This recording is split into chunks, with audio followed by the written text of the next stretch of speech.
Mes chères ambassadrices, bonjour, bonjour, j'espère que tu vas bien. C'est le week-end, donc je te souhaite un très bon week-end, profites-en bien. Ici c'est le soleil actuellement, donc ça s'avère être prometteur. J'espère que ça va continuer demain. La vidéo d'aujourd'hui va porter sur le recul. Arrives-tu à prendre du recul par rapport aux situations que tu peux vivre dans ta vie de désagréables? Des situations pour lesquelles tu aimerais opérer un changement.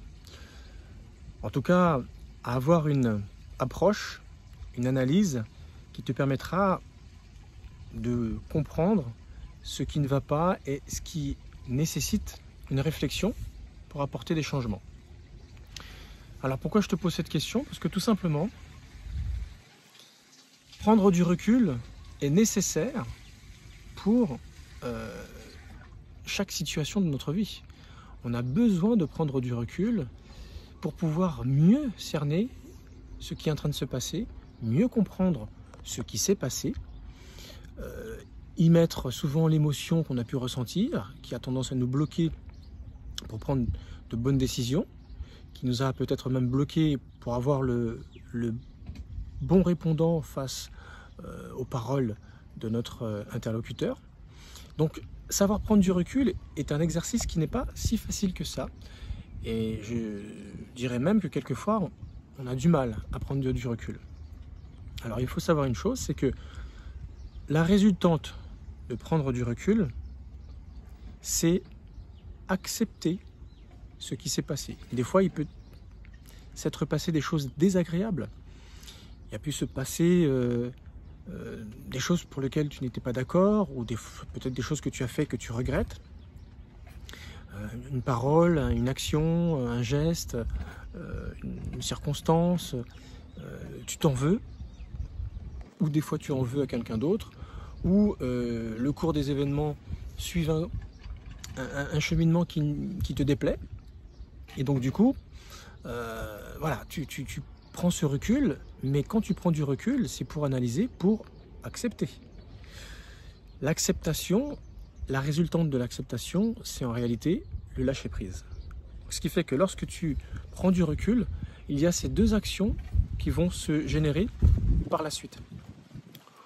Tout ça pour te dire à quel point c'est important de prendre du recul.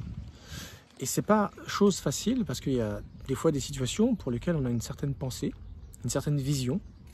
On se l'est tellement imaginé se réaliser de cette façon qu'on a du mal à constater que ce se soit passé d'une toute autre façon. Et même, j'ai envie de dire, qu'on a tendance à ne pas vouloir l'accepter. Parce que ça ne coïncide pas avec nos pensées, avec notre désir, ça ne coïncide pas avec ce qu'on aurait tout simplement voulu. Alors si c'est ton cas dans ta vie actuelle, peu importe le domaine, que ça soit professionnel, que ça soit amoureux, que ça soit familial, que ce soit relationnel, que ça soit extra-scolaire, scolaire ou extra-professionnel, dis-toi bien une chose. Si jamais ça se passe, il y a toujours une part de choses pour lesquelles tu es concerné, c'est-à-dire que c'est une part de ta faute, de part de tes pensées et de tes actions, et une autre part pour laquelle tu n'es pas concerné, j'ai envie de dire, pour laquelle tu n'as pas un certain pouvoir sur les actions, les décisions, etc. Mais ce que je veux te dire au travers de cela, c'est que tous autant que nous sommes tous acteurs de ce qui nous arrive dans notre vie. C'est des choses que j'ai déjà abordées plein de fois dans mes vidéos. Ce que tu vis actuellement dans ta vie, tu en es en partie, je dis bien en partie, et jamais totalement, mais en partie acteur. Tu favorises ces choses. Et même si quelquefois tu te dis, oui, mais j'aimerais que les choses soient autrement. J'aimerais tout simplement que ça se passe autrement. Je désire que ça se passe autrement, que ça soit différent. Je voudrais que les choses évoluent. Mais sache que si jamais tu répètes indéfiniment toujours le même type de scénario dans ta vie, c'est qu'en réalité, c'est toi qui les crée, ces choses. Et donc du coup, le cours de ta vie ne fait que te donner ce que tu lui demandes, ce que tu penses profondément et ce pourquoi tu es programmé. Parce qu'il faut savoir une chose, c'est que lorsqu'une situation, une chose se passe, c'est que inconsciemment, tu es programmé pour. Tu as tellement donné à ton subconscient cette répétition mentale, ces pensées, qui correspondent souvent à une croyance non religieuse bien sûr, interne, à tes valeurs propres, que à force de l'avoir sollicité, ce subconscient, eh bien, il ne fait que te donner ce qui a été, on va dire, formaté, comme un programme informatique. Si quelque chose se réalise, se fait, c'est parce qu'il suit tout simplement une ligne de conduite qui a été mûrement pensée, réfléchie. Alors que ça soit inconscient ou pas, mais ça a été prévu comme tel. Et donc du coup, ce programme de pensée, comme on pourrait dire pour un programme informatique, eh bien, il est là juste pour appliquer ce qu'on lui a demandé de faire. Il ne l'a pas tout simplement inventé pour t'embêter.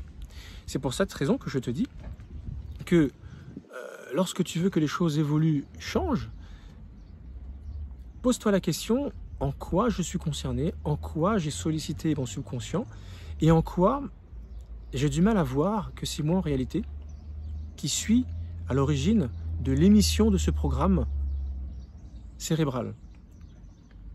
Quand tu arriveras à faire ce travail, tu pourras pleinement avoir tu pourras véritablement avoir un bon recul sur la situation pour laquelle tu aimerais un changement. Et dis-toi bien une chose, c'est qu'une fois que tu auras réussi à bien faire ce travail de recul, ce qui devra se passer juste après, c'est accepter. Ah bon, c'est moi qui ai vu les choses de cette façon. Pourtant, je ne suis plus d'accord avec cette pensée. Ça ne correspond peut-être plus à mes valeurs ou à la façon dont je voudrais que les choses se passent, ou peut-être dans cette circonstance-là. Donc du coup, il va falloir que tu acceptes. Et c'est encore un travail qui est difficile en soi. Parce que, quelque part, tu pointes le doigt sur toi, tu t'auto-juges. Et si tu as du mal avec ce travail-là, en fait, c'est comme si tu vas refuser d'emporter les conséquences et du coup la faute. Et ça va être compliqué pour toi d'apporter un changement. Et donc du coup, tu vas t'opposer au fait de te rendre compte que tu es quelque part à l'origine de ce programme de pensée. Ça sera tellement douloureux sur le plan de l'orgueil, de l'ego, que tu auras tendance, eh bien, peut-être à laisser tomber, mais en réalité, lorsque tu laisses tomber, lorsque tu ne veux pas savoir, lorsque tu ne veux plus savoir, lorsque tu ne veux plus avancer, lorsque tu ne veux plus creuser, lorsque tu ne veux plus faire ce recul qui est nécessaire, eh bien, tu vas renforcer en réalité ce programme de pensée. Et du coup, tu ne vas voir que les mêmes résultats par la suite. Tu verras tout simplement les choses qui vont se répéter, répéter, répéter. Un éternel recommencement d'action. Pourtant, ta pensée est tout autre. Elle n'est plus en adéquation avec ses actions. Alors ce que je te dis là, c'est juste pour t'ouvrir les yeux que si tu veux qu'il y ait un changement, c'est toi qui en as la clé pour créer autre chose de ce qui est existant actuellement. Si tu arrives à faire ce travail de recul, systématiquement, ce qui va s'opérer derrière, c'est un travail d'acceptation. Et accepter, c'est accepter d'en être celui qui a émis ce programme de pensée. Et reconnaître ta part d'erreur, reconnaître ta part de... Peut-être à l'époque ça marchait, mais maintenant il faut évoluer. Reconnaître que c'est obsolète. Essayer d'apporter quelque chose de tout à fait nouveau.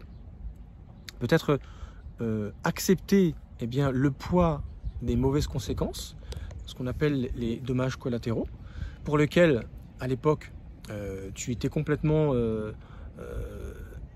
impassible, tu ne voulais pas en entendre parler, tu ne voulais pas savoir, et maintenant que les résultats sont là, eh bien, il faut que tu reconnaisses à quel point ça fait partie des choses.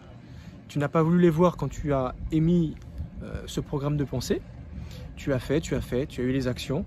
jusqu'au jour où on commençait à pousser les conséquences négatives, ce que tu ne voulais pas voir, ton ego va devoir accepter que c'est issu de ton programme de pensée et des actions qui en ont découlé pour donner ensuite autant les bonnes choses, mais également les mauvaises choses qui sont venues par la suite.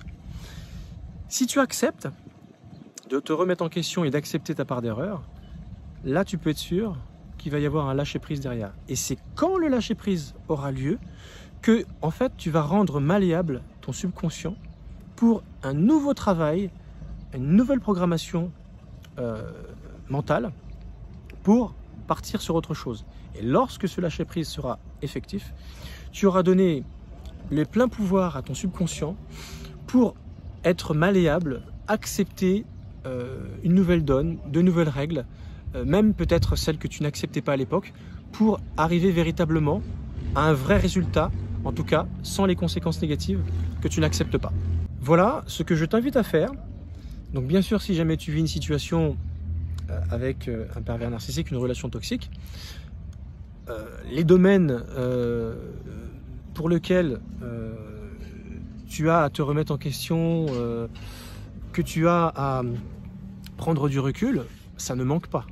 Que ce soit au niveau relationnel, que ce soit au niveau familial, que ce soit dans le domaine des finances, que ce soit dans les domaines des loisirs, que ce soit dans le professionnel, qui travaille plus, qui travaille moins, dans ton rôle d'homme à la maison, dans ton rôle de femme à la maison, dans ce qu'a peut attendre de toi ton conjoint, attendre de toi ta conjointe. Et donc du coup, il y a matière véritablement à prendre du recul sur toutes les situations. Et bien sûr, l'affection, la sexualité, les loisirs, les sorties, les vacances. Voilà, je veux dire que c'est pas ça qui manque. Matière à te remettre en question pour savoir où tu en es, si tu dois opérer des changements, reprogrammer à nouveau ton subconscient autrement pour peut-être accepter ce que l'autre a proposé ou refuser ce qui se faisait actuellement parce que ça te détruisait aux dépens de toi, mais ça nourrissait le pervers narcissique d'un autre côté. Tu vois, il y a matière à prendre du recul sur plein de domaines de ta vie de couple pour réajuster et pour t'assurer que tu ne souffriras plus et que tu pourras enfin retrouver un équilibre. Voilà, cette vidéo est terminée. Je te remercie de m'avoir suivi. Donc, l'invitation avec cette vidéo, c'est d'essayer de prendre du recul, accepter ce que tu vas découvrir une fois que tu auras pris du recul, et le lâcher-prise pourra se faire pour que tu puisses à nouveau reprogrammer ton subconscient pour un nouveau programme mental, réajuster tes valeurs ou les confirmer tout simplement. Merci de m'avoir suivi. Un petit commentaire me fera beaucoup plaisir. Merci pour toutes les belles discussions que je peux avoir avec vous toutes et vous tous. Je vous dis à la prochaine vidéo, tout simplement. Ciao.